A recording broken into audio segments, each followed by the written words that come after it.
For those of you who are new and joining us for the first time, I'm your host, Winnie Tong, and you're watching Tango Live with Winnie. Tango Live with Winnie is part of a series of live stream broadcasts produced by your independent nonprofit two-person tango band called Ben and Winnie. You see my fancy banner down here?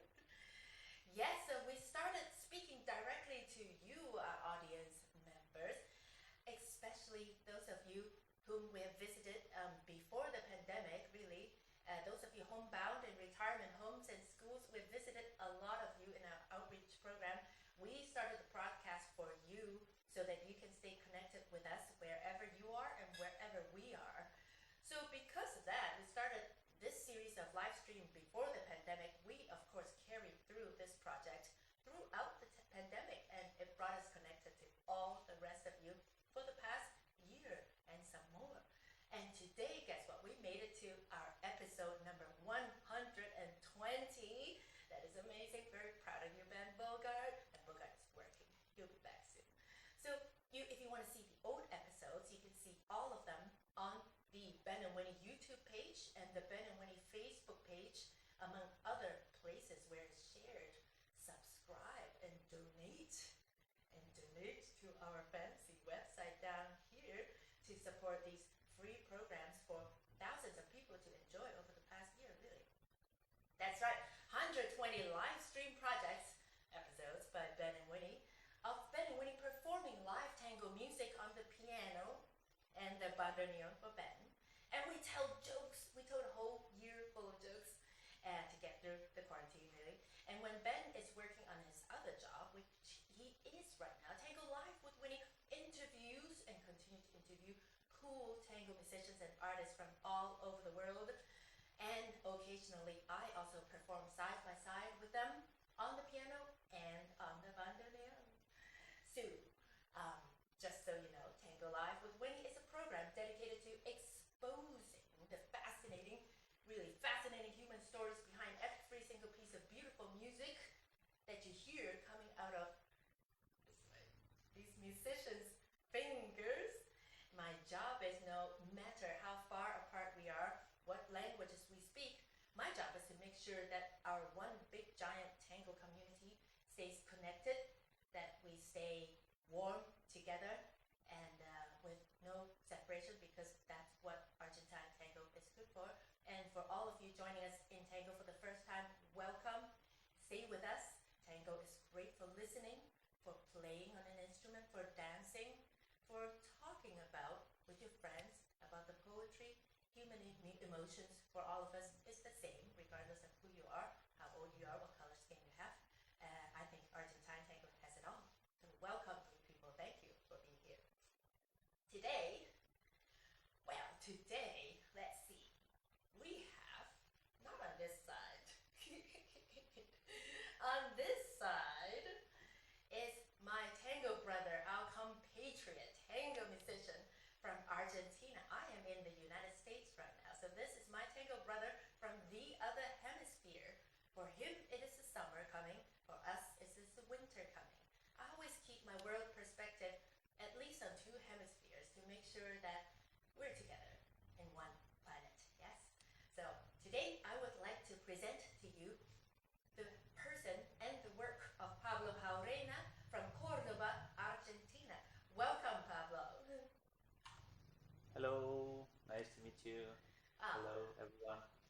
Thank you for being here, Pablo. Before I talk about the amazing work that you do, I think it's best that you introduce yourself musically by playing us a song. Would you like to start by playing a song for us? Okay, I will do it.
That's Pablo. Thank you so much.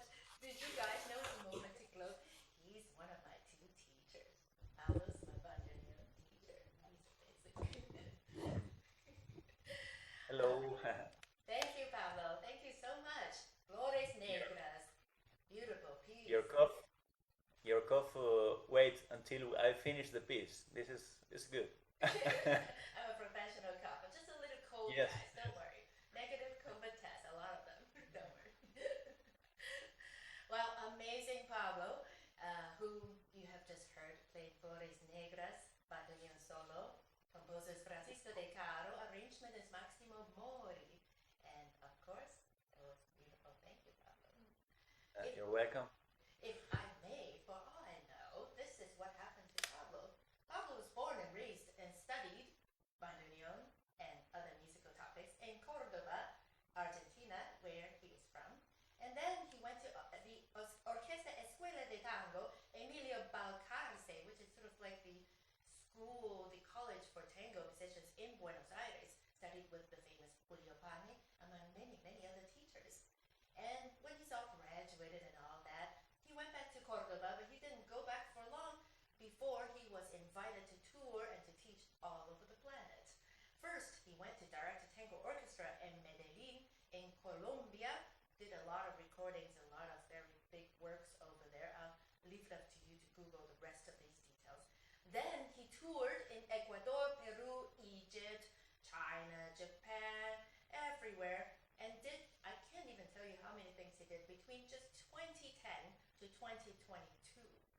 Now he is contributing to his community where he was born, back in Cordoba, being the first bandoneon and the director and the teacher of La Típica Siriaco, which is the tango orchestra in his native city of Cordoba, educating the next generation of tango musicians.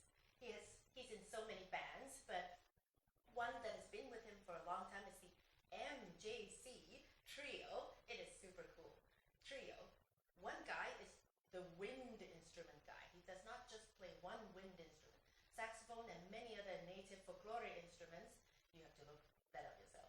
A pianist, amazing pianist, and of course he himself on the bandoneon. And this trio, you must look it up, is famous for its jazz, folklore, and tango elements that he had mixed and arranged and composed. Really cool music. You really need to look that up. And during the pandemia, which wasn't so long ago, he taught online workshops in the rest of the planet. Online workshops in Germany, in the United States, in China. Because of this technology, he technically really was all over the planet in the past 10, 12 years or so. And that is like a really short version of what Pablo did. It couldn't have fit him in half an hour, really couldn't. But anyway, you're amazing. So Pablo, I have a question for you. The first question is, can you take us back to 1980s Cordoba, Argentina? I wasn't there. I would love to hear about what it was like over there, specifically about your grandfather. Is that true that he gave you your first bandoneon? Can you tell us about it? Yes, yes. At first, thank you for that introduction of me. Yes, my grandfather name was Hector Jaurena. He was son of Basque immigrants in Argentina, and yes, he was a non-professional amateur singer of tango and amateur singer in little small groups, chorus and something like this.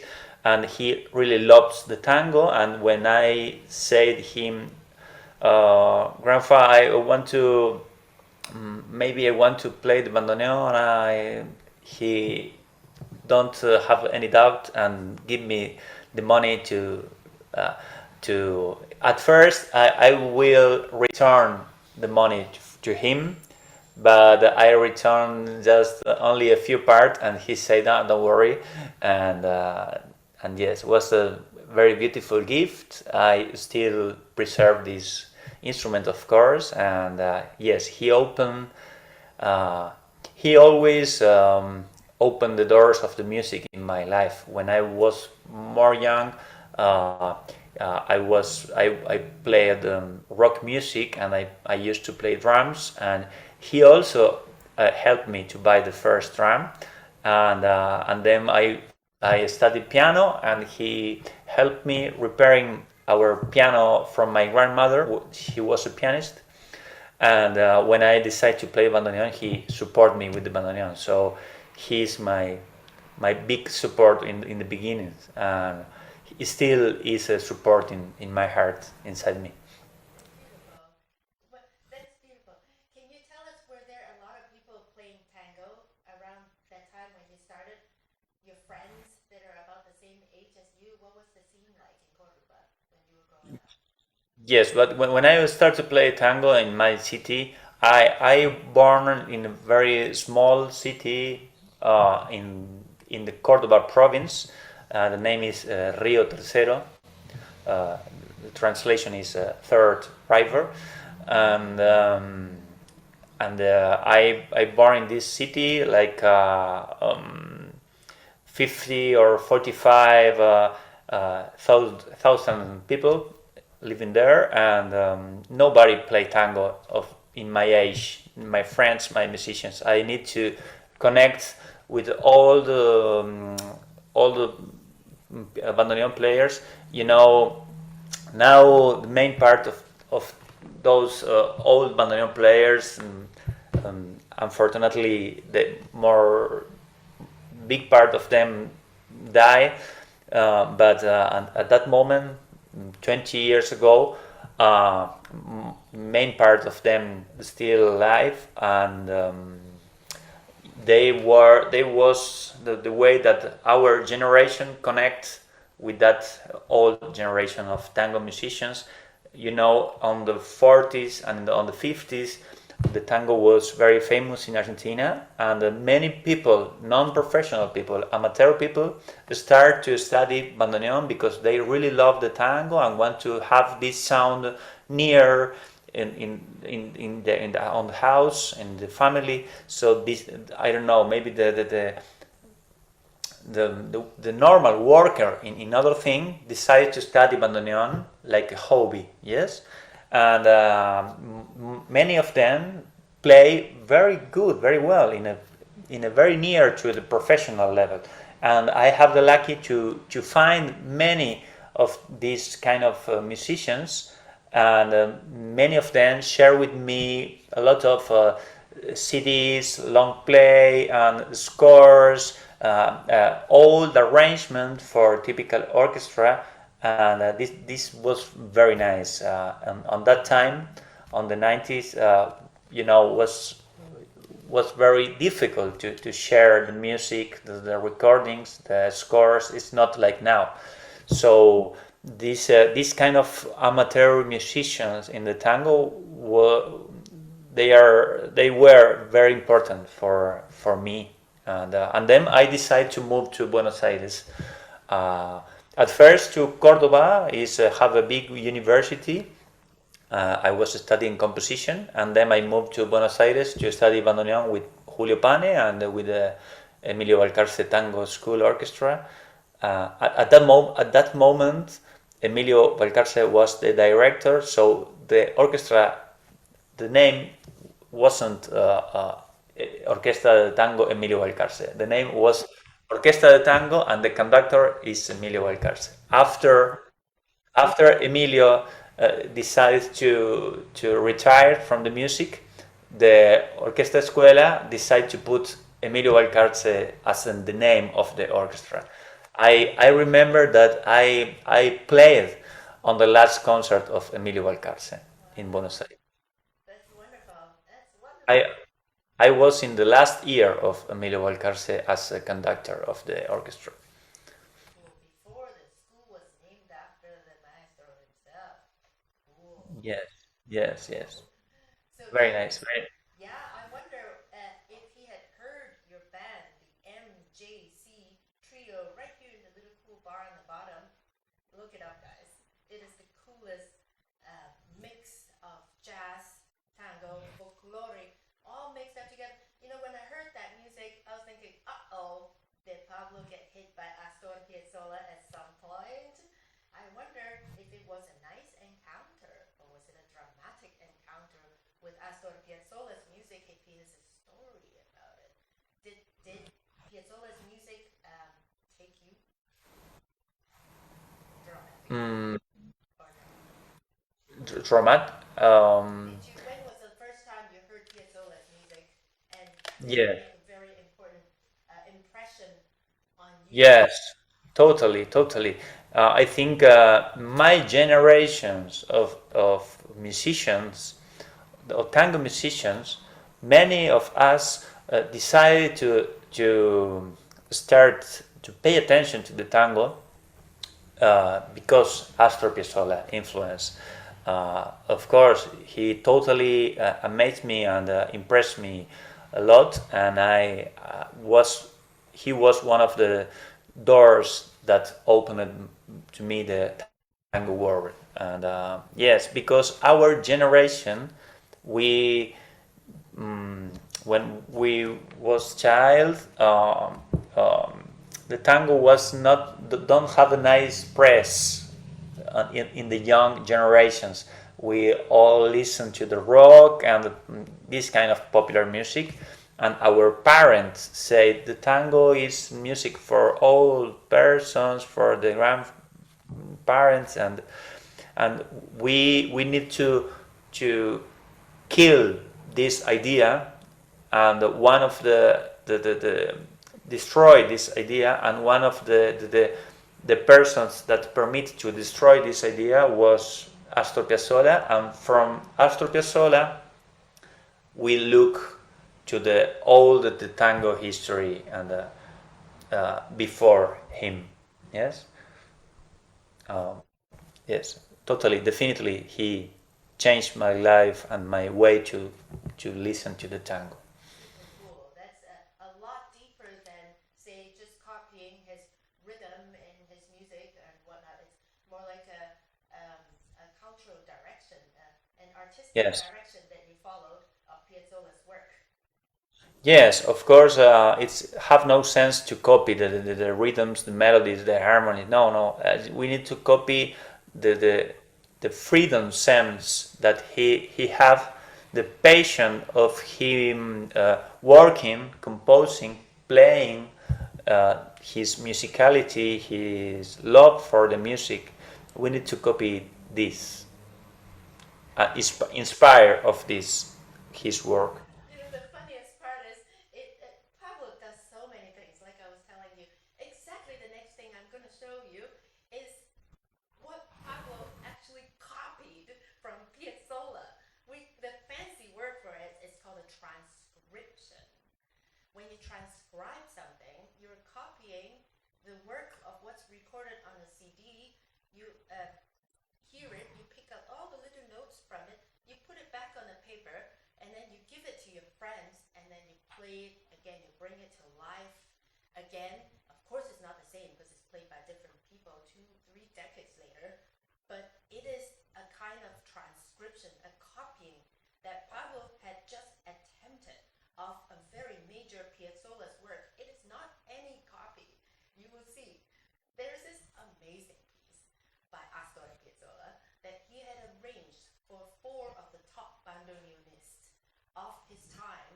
back in 1970 for Leopoldo Federico, for Rios, for Rodolfo Medeiros, and for, of course, Astor Piazzolla himself. 4 of these amazing players played one song together. As you know, the bandoneon is basically a portable organ. Imagine putting 4 organs together and playing together, the sound of which Pablo has to pick out and then redistribute to 3 of his friends. Pablo, of course, is playing a part. This is called a transcription. This project is the next thing I'm going to talk to you about. Before I continue, I would like to show you a little clip of what this song sounds like. Okay.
Back.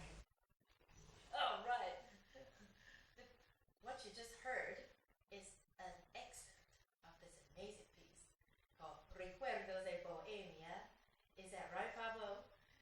I can't believe you listened to that and then picked out all the sounds that you heard from in there, from the 4 people that made it, and then redistributed it to the 4 people today to play it.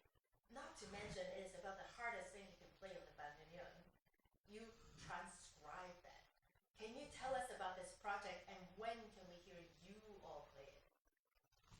Yes, well, this was a little dream that I want to make come true, because I heard this arrangement, I don't know, maybe 15 years ago, and I can't believe it when I listened at the first time. I thought that it was amazing, creative and amazing playing, and the last year I have to say that I start to make transcription. For the first moment I play the first notes in the bandoneon. I always find the transcription as a tool to learn, to copy how I can make some chords on the instrument, how I can organize the notes. So I made my first transcriptions from the first day I played the instrument. And of course I was learning some tricks, some things that can help you to transcribe, and creating some experience. And in the last year, in the pandemic, was really hard for me because I don't have a space. Before the pandemic I sell my work studio to buy a house, and before to buy the new house, the pandemic started. So I didn't have a space for work, to study, to play, and I was living with 2 little babies in one department in a building. So on the mornings I have some time, free time, the only time that I had for work. And one of that mornings, I decided I don't know why, I listened to this version again and I decided, well, I want to transcribe this.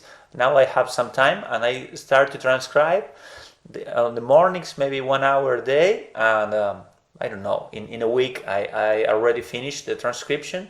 And,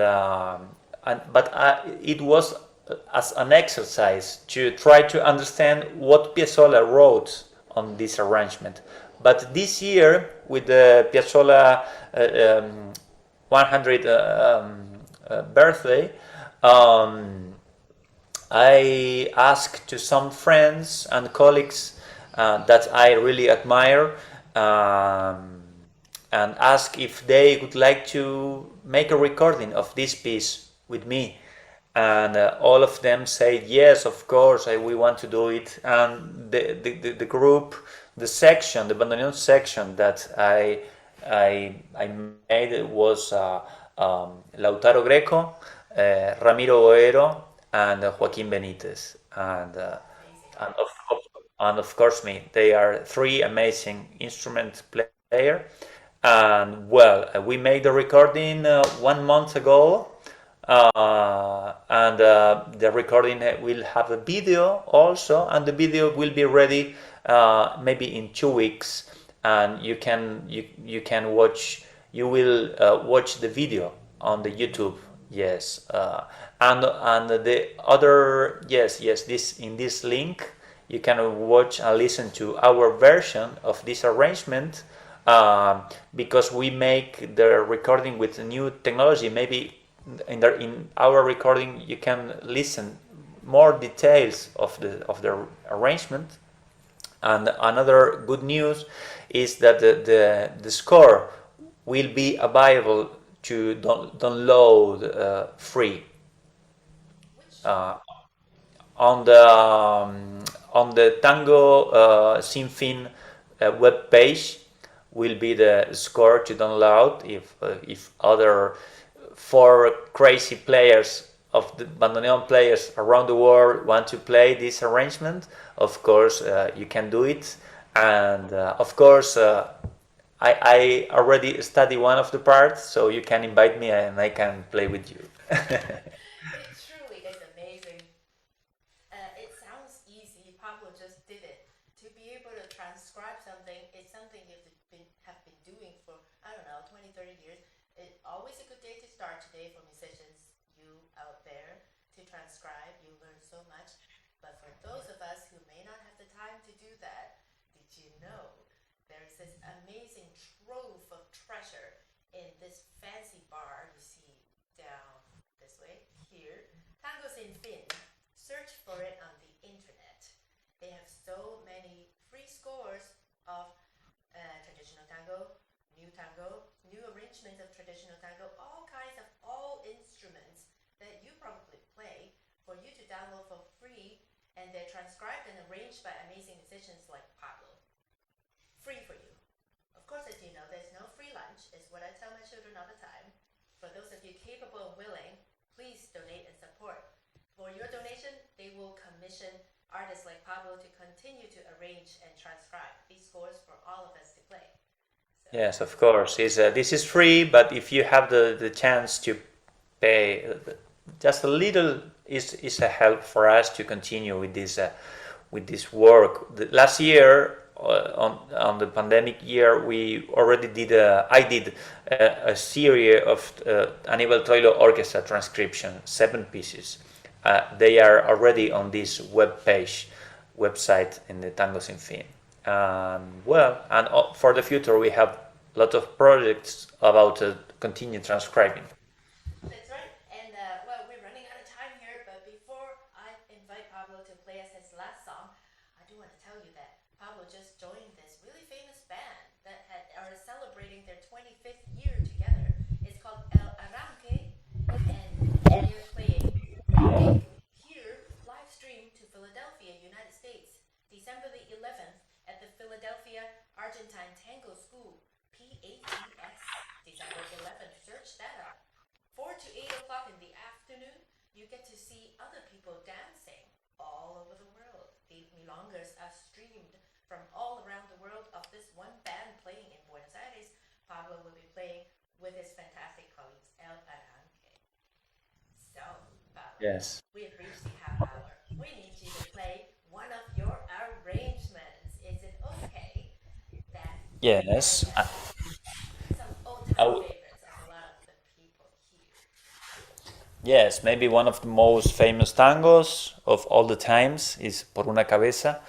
I wrote this arrangement maybe 5 years ago when I was invited to visit China, your home country, and From your and we have to have a drink about that. and yes, I did this arrangement, and I already share this arrangement with your community in your Facebook page, and you in my YouTube channel you will find one video of me playing, and I will try to make another version today for you especially.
Thank you. Thank you, Thank Pablo. you. Thank you for being with us here. Speak English with us. Your English really is better than mine. I have to like focus on this. I have to pay attention. No, no. One I last am question. One last question before we let you go. What advice do you have for beginning bandoneonists like me and many of my have good days and bad days. We always want to give up. It is such a difficult instrument. Any word of wisdom for us? Yes,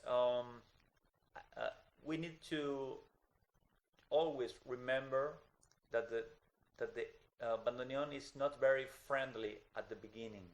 So we should we must perseverate, stay studying, and continue. Be patient, and in some moment we will cross the line, and everything will be more easy. This is one of the general advice about the mood that we should have to study the instrument. The other advice, well, I think it's the same as all the instruments. You, my advice is try to find the correct teacher, a good teacher from the beginning, because many people think, no, I am a beginner. It's not necessary to have a big teacher, important teacher, because I am just a beginner. And I think it's totally the opposite, because when you are the beginner, you need to know the correct advices about the position, the relax, how to press, how to control the bellow, everything. When you have many years studying alone and then you go to the correct teacher will have a very hard work to change all your mistakes, and you yourself, you need to make the change, and this is very difficult. So it's more the road is a little bit more easy and short when you find the correct teacher from the beginning. Um, well, this is and study and love the instrument at first. If you love the instrument, you can. When we love the instrument, we can cross or around every difficult that we find. Ah, that's wonderful. In case you need some company to learn your bandoneon, as some of you know, Winnie over here runs a little Zoom meeting every other Sunday called Bando Hangout with Winnie. It's on my Facebook timeline. It's on Ben and Winnie Facebook page. You can write to Pablo and ask him about this group. All of you who has a bandoneon at home, you're welcome to join all of us beginning or forever beginning players. We come together and play together every other Sunday. So write to me, write to Pablo, join us, we'll hang out. Thank you, Pablo. Thank you, Already everyone. finished? Let's do this again, eh? The next time with Paula Gandino, pianista from Buenos Aires. Amazing. More amazing musicians for you. Ciao. Thank you, Pablo. Bye bye. Bye bye. Nice to meet you. Thank you. Thank you, Winnie.